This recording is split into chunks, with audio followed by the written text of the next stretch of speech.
Ha? Pinangga kay bawo ko pinangga kay na ninyo sa Governor Gungas ngano hatod karon nagpakahilom mo.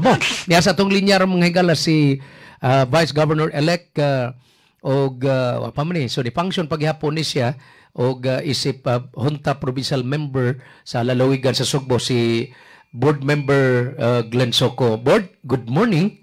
May buntag, Boss Bob, ug may buntag sa atong mga tigpaminaw, may buntag. May buntag sa nimo board no. Mag-session mo ron? O, na-session unya, Bob.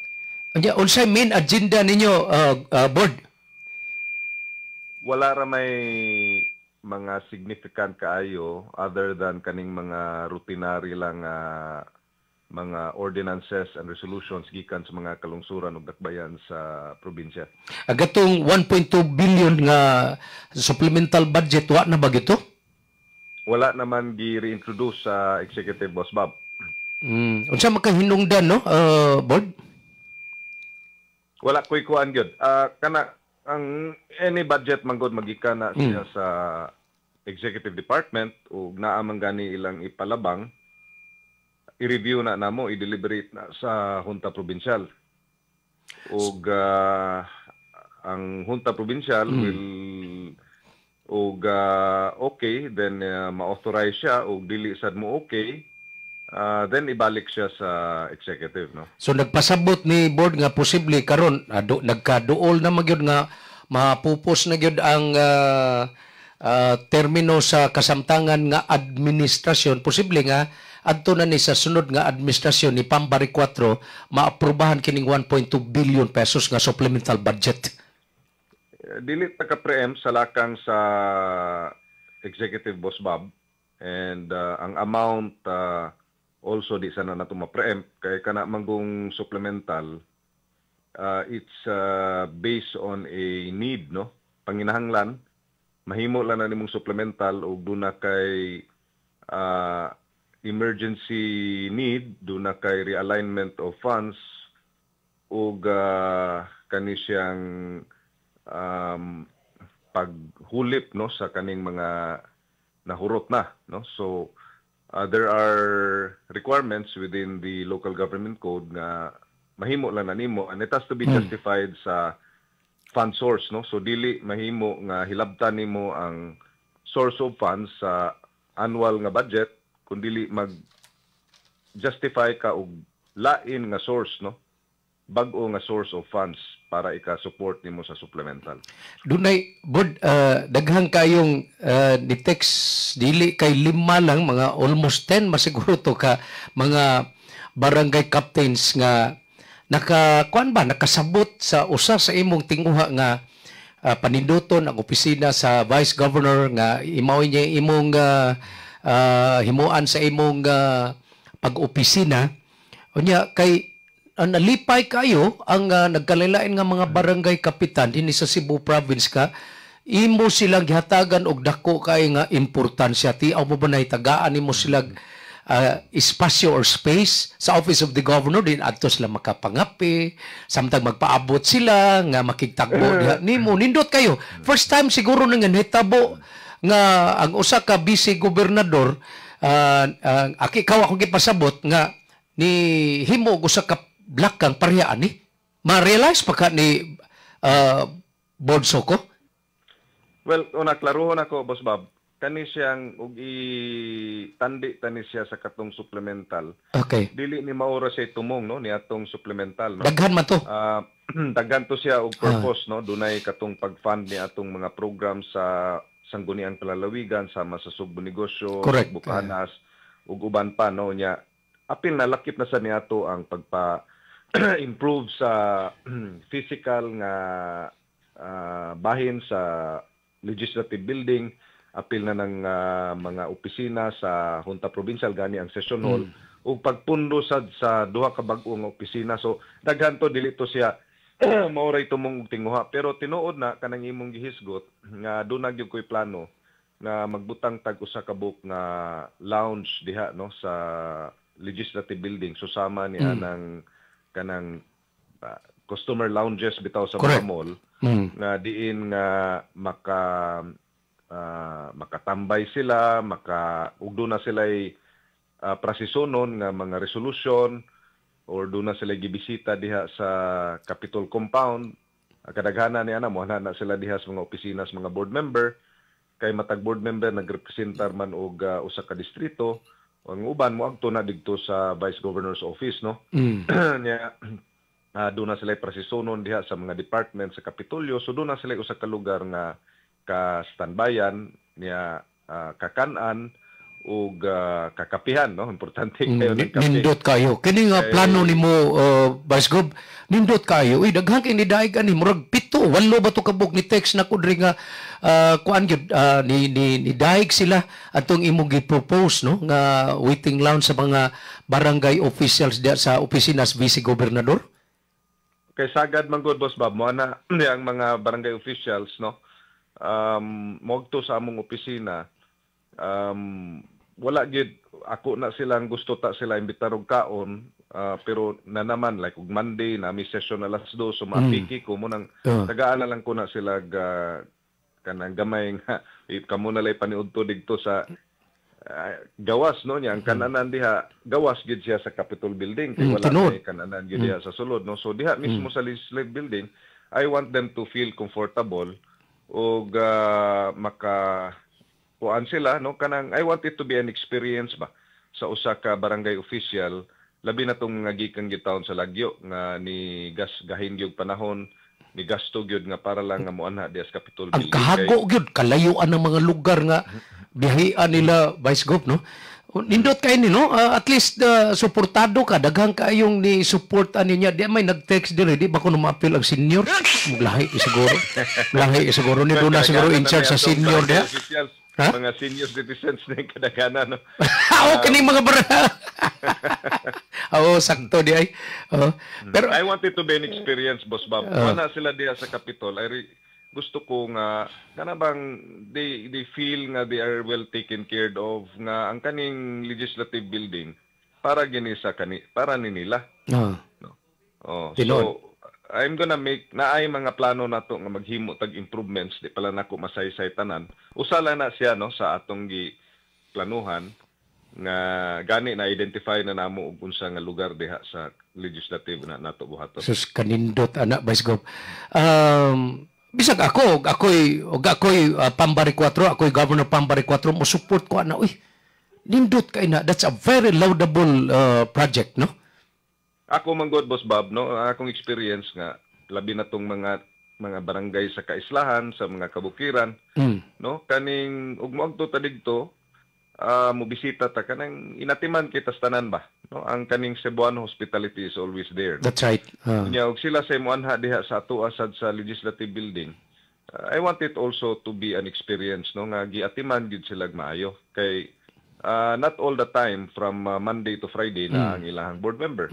So wala karon kay doon na sila gi-process sa Capitol building, then doon na sila lugar nga ilahang istaran katambayan karon wala man na. Ako ba sa akin prangkahan talan jud kag sulti, board ha. Maluoy ko magtanaw na mo bisita gagmay kay opisina mga sakop sa unta probinsya. Bisa in fact kana sa imong opisina perting kamaya daghan kay mo bisita dia luoy tanaw das gawas maglinya man. Luoy kay niya. Mao gitaw na among challenge dia, Boss Bob, kay gamay ram gud kay na, no, masiguro nakabot ginig 50 metro kwadrado ng among opisina, napay mga staff. Unya you feel special ug naka sa sud gid mismo sa opisina sa provincial board member. But ug naay ka meeting pa karon, maghuwat pa ka. Sa gawas, no? Barog-barog. Nya nana diri sa gawas na naghuwat nya kanira bang mga barangay officials nato dili nimo ana lang ang barangay kapitan ra mo ana, usahay magda sila sa ilahang mga konsehal. No, kaning mga treasurer nila, ilahang barangay secretary, dunay kuha ununong cheque, no. So kuan gyud, no, kanang I think to me it's important na tagaan nato sila pagtagad, no, and for them an area where they can ilagyod. It's really a people's area, no. At least mapil nila, Vice Gov, nga kanang welcome kay sila unya init ang paghangop kay lagyo gikanis mga lagyo nga lugar, ha. Board, mangutana na ko nimo, ha, kining giandam na ko nga mga pangutana para nimo, no. karon ba mura man og daghan nagyatubang ron si outgoing Governor Gwen Garcia nga kini bang mga challenge ba ang pinaka-latest ani is ang katong dunay nigawas nga indirect contempt in which gipa-fine siya, gipabayad siya 30,000 gumikan sa wa niya pagsanong sa katong suspension order. O sa latos gisayt ng example sa daghan rong gyatubang murag matawag na tog mga hagit ni outgoing Governor Gwen Garcia. Ang akong nabantayan nga mura maghilom kaayo no ang kanhi mga loyal members sa Cebu Provincial Board, mga mayor, in fact, kung parehatong panahon sa pandemic, naaday manifesto of support para ni Governor Gwen Garcia. Karon sa may hinungdan, pwedeng makapangayo og reaction gikan nimo Vice Gov Soko, nganong ingon ani ang kaimtang karon? Well, ako ra maingon diha Bob no kanang mga lakang ni Governor Gwen sama sa pag-file niya og protest kana siyang pag-atubang niya ani ang iyahang suspension order sa ombudsman, that is well within her right, no? And well within the due course of law nga iyahan ang gihimo, no? So that should be respected, no? And since nga naaman siya TRO nga nakuha gikan sa Court of Appeals, then ang iyang termino all the way up to the end of the iyaha sa among term karon should be respected, no? Kay she is duty bound to uphold ang iyahang pangatungdanan. Pero akong pangutana lagay Vice Gov, ngano man nga asa na to mga kanhi magdahunog nga manifesto of support sa mga mayor ug sa mga provincial board? Naamang gihapon Boss Bob kay sama atong after sa katong ni anunsyo siya nga di ni file siya og protest, patawag sa mga meeting sa mga mayors diha masag ko uban pipila ka buk ng mga members sa provincial board diha man wala man gina mawala, no?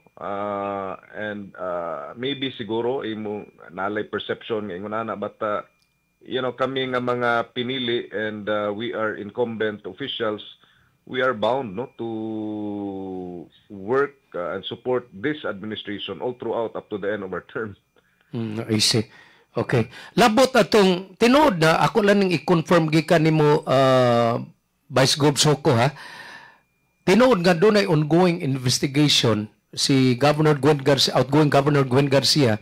Labot ni atong mga mayor nga napakyas pagtambong ni atong gipatawag niya nga meeting des Kapitulo pagka Hunyo 3. Nagdaghan ko no kay mga rason, gipanghilagtan, nagbakasyon, etc. etc. Tinuod di nga doon na investigation? Wala man. Wala di. Ibaw ang ngayon. Wala trigger siguro ni. Wala may what need nga na yun na. Wala man siguro.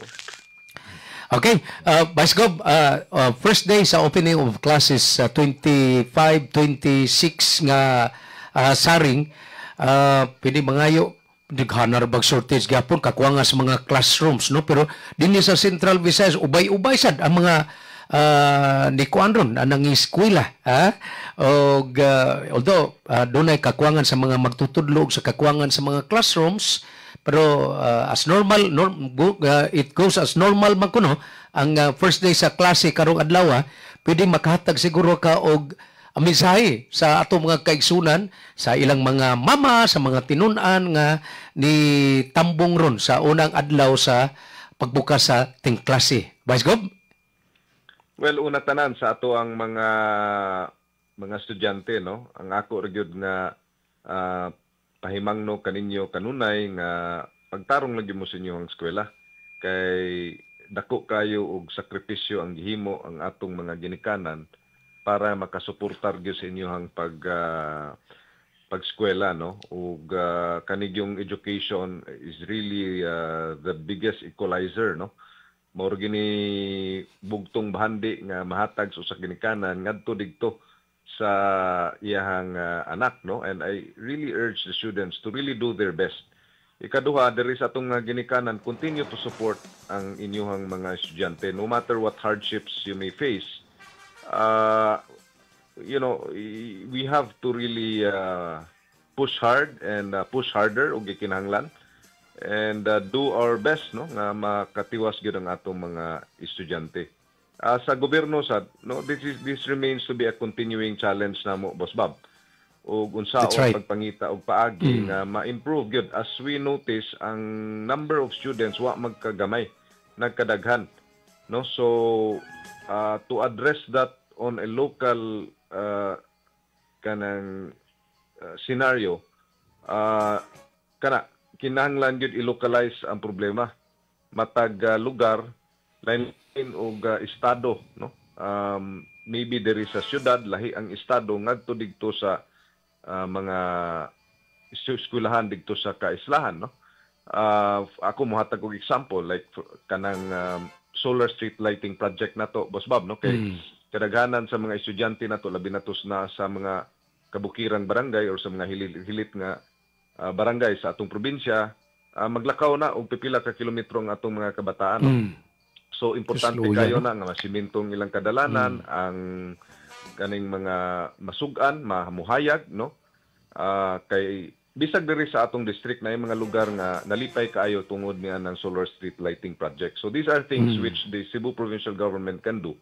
And what I mean na i-localize na itong problema, this now where the board members are important, no? Ang function sa usa ka board member comes in.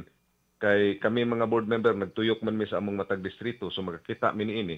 And then if there are any concerns nga mo address ni ining problema sa ato ang mga estudyante, then ato nang ma-relay diri sa Cebu provincial government, no?